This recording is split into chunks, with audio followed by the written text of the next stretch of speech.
Canada, isang malawak na makapagpigil hiningang bansa na kilala sa natural nitong kagandahan. Mula sa mga kagubatan nito hanggang sa mga lawa, animoy ang hangin ay nagdadala ng mga kwento ng katatagan. Ngunit may isang karumal-dumal na kwento ang Canada na ayaw nang balikan ng marami. Ang kwento ng malawakang pagtapos ng tao, ang kwento ng pamilyang kakal.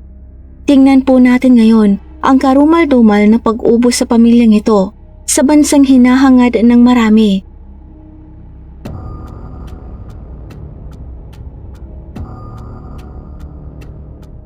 Noong 1977, binuksan ng gobyerno ng Canada ang mga pinto nito sa mga tao mula sa Timog Asya na gustong mag-migrate at magsimula ng bagong buhay. Isa sa mga taong yon ay isang lalaking nagngangalang Colonel Singakal. Sa sandaling marinig niya ang balita, mabilis niyang finilapan ng isang application upang mag-migrate kasama ang kanyang pamilya.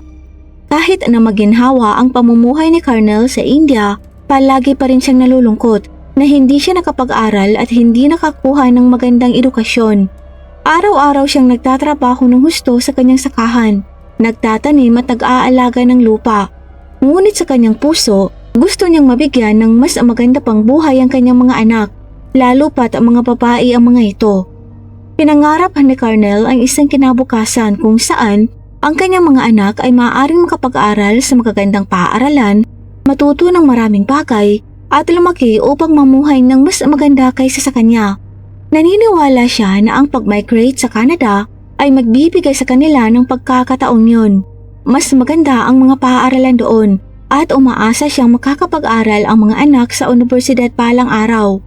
Pagkaraan lamang ng ilang buwan, masaya si Colonel na nakatanggap ng liham. Dumating na ang kanilang immigration papers. Ngunit noong panahong yon, isang ticket lang sa eroplano ang mabibili. Kaya nagpa siya si Colonel na mauna na munang pumunta sa Canada. Simple lang ang plano. Mauuna muna siya, maghahanap ng trabaho, kumita ng pera at mag-aayos ng isang tirahan. Kapag handa na ang lahat, kukunin na niya ang kanyang asawa at mga anak. Nang makarating si Colonel sa British Columbia, Canada, lahat ay naging bago at kakaiba. Sa kabutihang palad, may mga taong kakilala niya ang tumulong sa kanya na makahanap ng trabaho. Nagsimula siyang magtrabaho malapit sa isang maliit na bayan na tinatawag na Vernon. Ang una niyang trabaho ay sa isang fruit bar kung saan namimita siya ng mga mansanas at iba pang mga prutas. Napakahirap ng buhay noong mga unang araw. Sobrang na-miss ni Colonel ang kanyang pamilya. Tuwing umaga ay nagigising siyang mag-isa at tuwing gabi natutulog siyang nangungulila sa kanyang pamilya. Malamig ang panahon doon at hindi madali ang trabaho. Minsan hindi niya naiintindihan ng mga patakaran o kung paano gumagana ang mga bagay sa bagong bansang ito. May mga pagkakataon na parang gusto na niyang sumuko. Pero hindi niya ginawa. Nagpatuloy siya dahil alam niya kung bakit siya naparito, para bumuo ng mas magandang buhay para sa kanyang pamilya. At si Colonel ay isang napakasipag na tao. Pagkaraan ng 2 taon, nagsimula siyang magtrabaho at mag-operate ng isang planer machine sa isang pabrika ng kahoy. May part-time job din siya bilang tagapitas ng blueberry sa isang farm.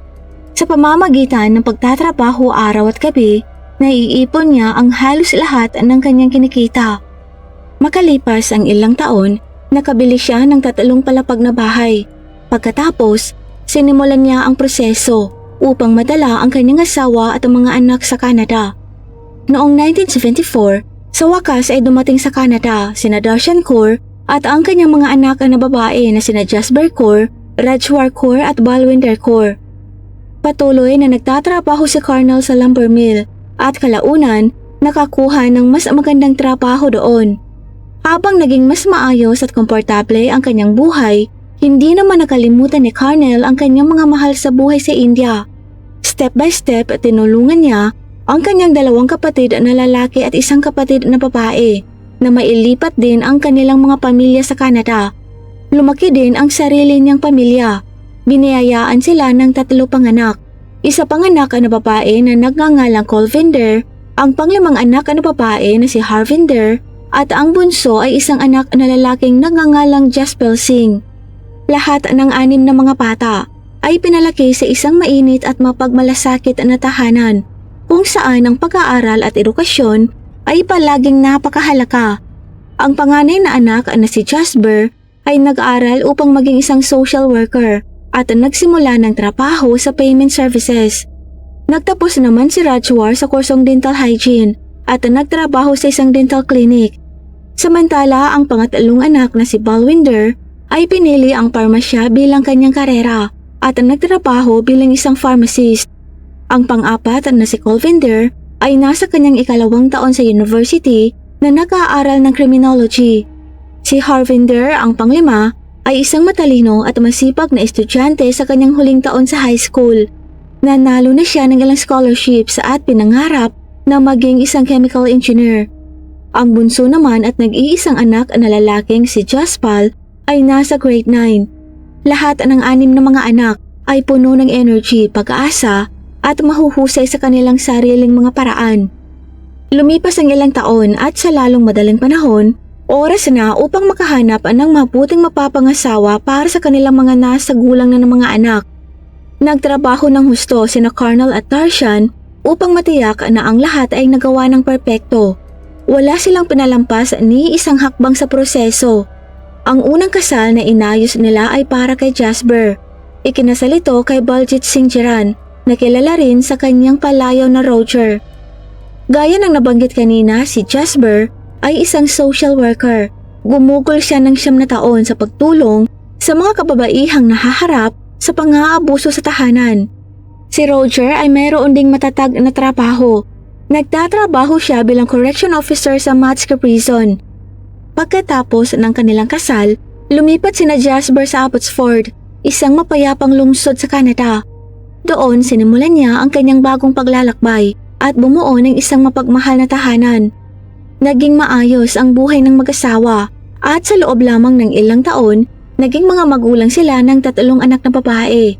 Unang dumating ang kambal na babae, sina Justin at Britney. Pagkalipas ng 2 taon, dumating sa pamilya ang kanilang bunsong anak na babaeng si Courtney. Noong 1994, oras na para magpakasal naman ang pangalawang anak na si Rajwar. Siya ay 26 years old.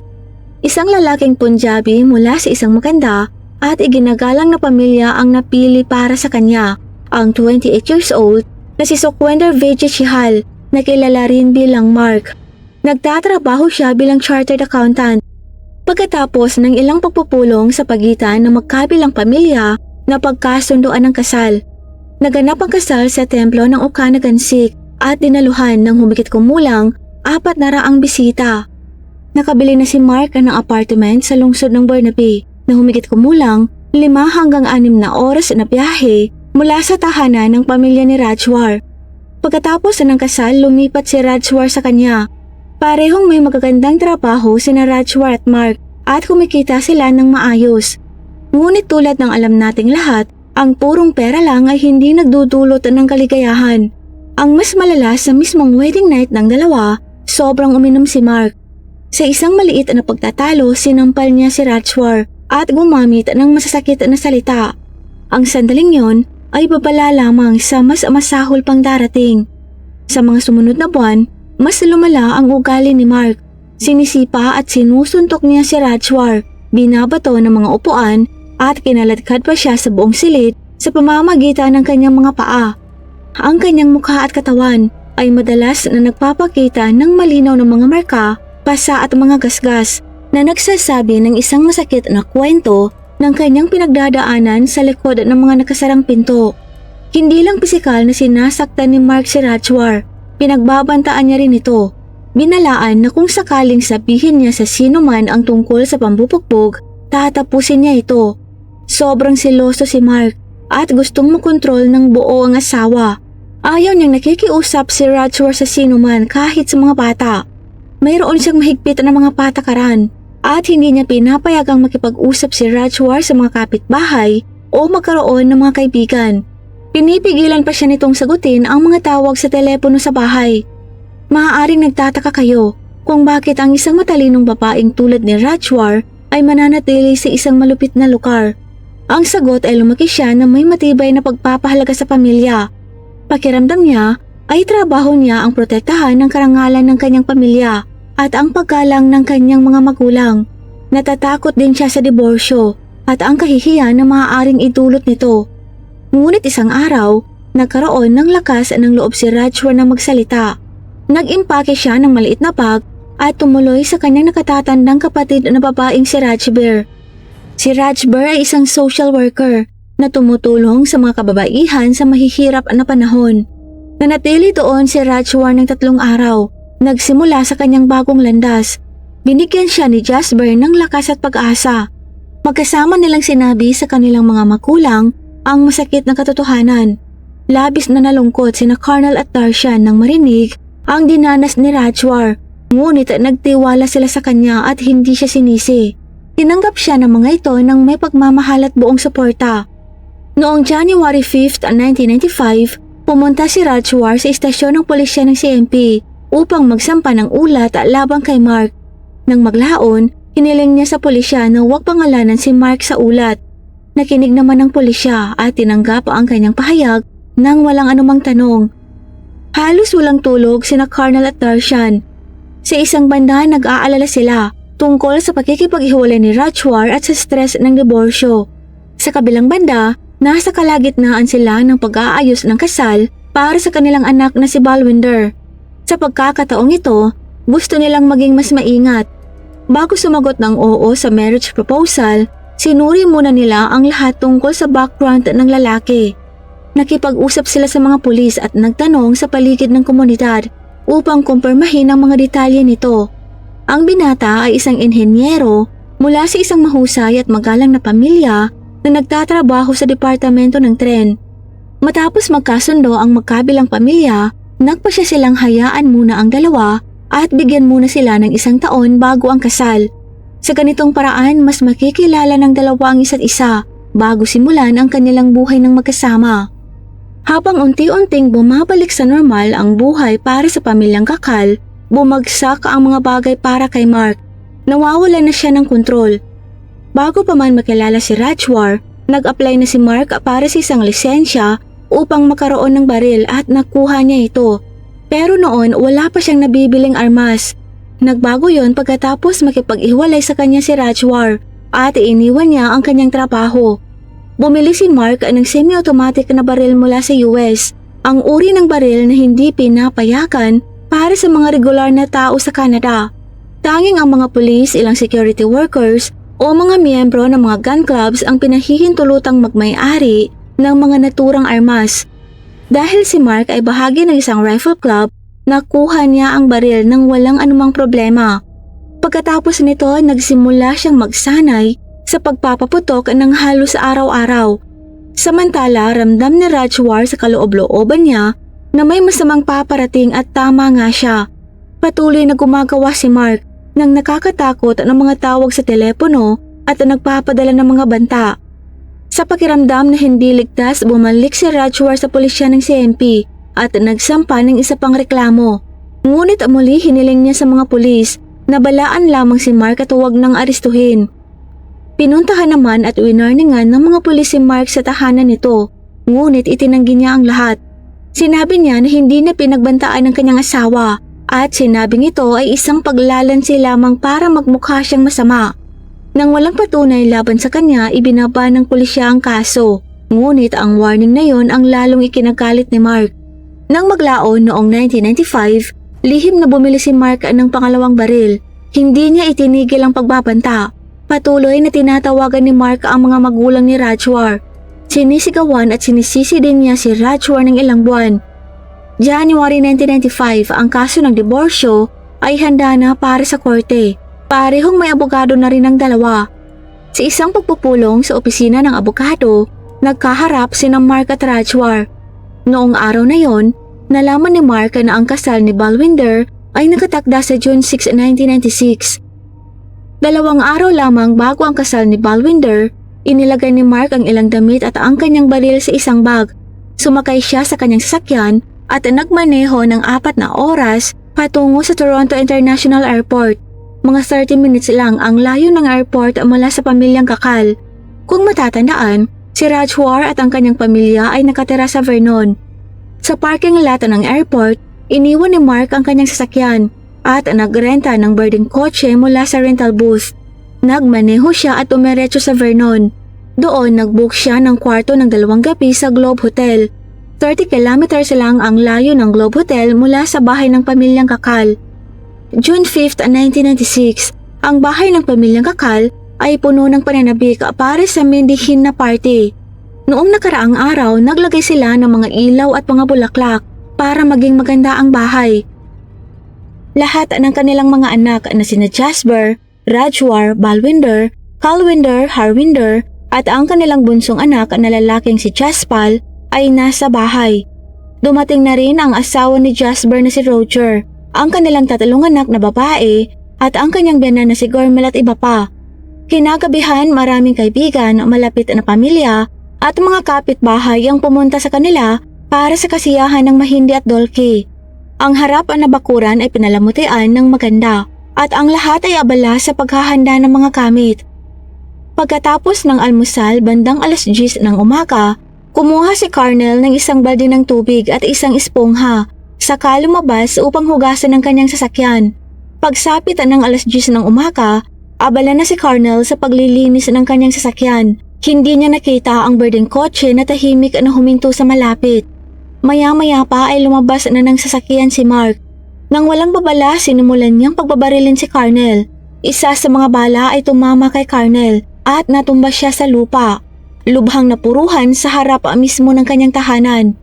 Muling nagpaputok si Mark. Sa pagkakataong ito, pinuntaryan niya ang bintana ng bahay. Nabasag ang salamin sa malakas na kalabog. Pagkatapos noon, dire-diretsyong pumasok si Mark sa bahay.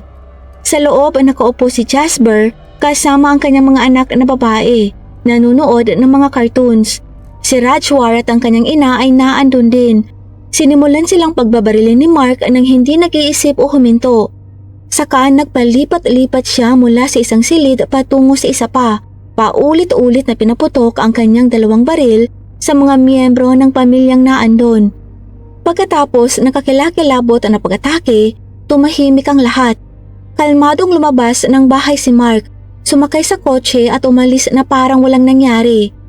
Kasabay nito, maraming nagulat na kapitbahay ang tumawag sa 911. Sa loob ng ilang minuto, nakarating sa bahay ang mga pulis mula sa CMP station. Ang una nilang nakita ay ang katawan ni Carnel na nakahiga sa tabi ng kotse. Dumaloy ang dugo mula sa driveway hanggang sa kalye.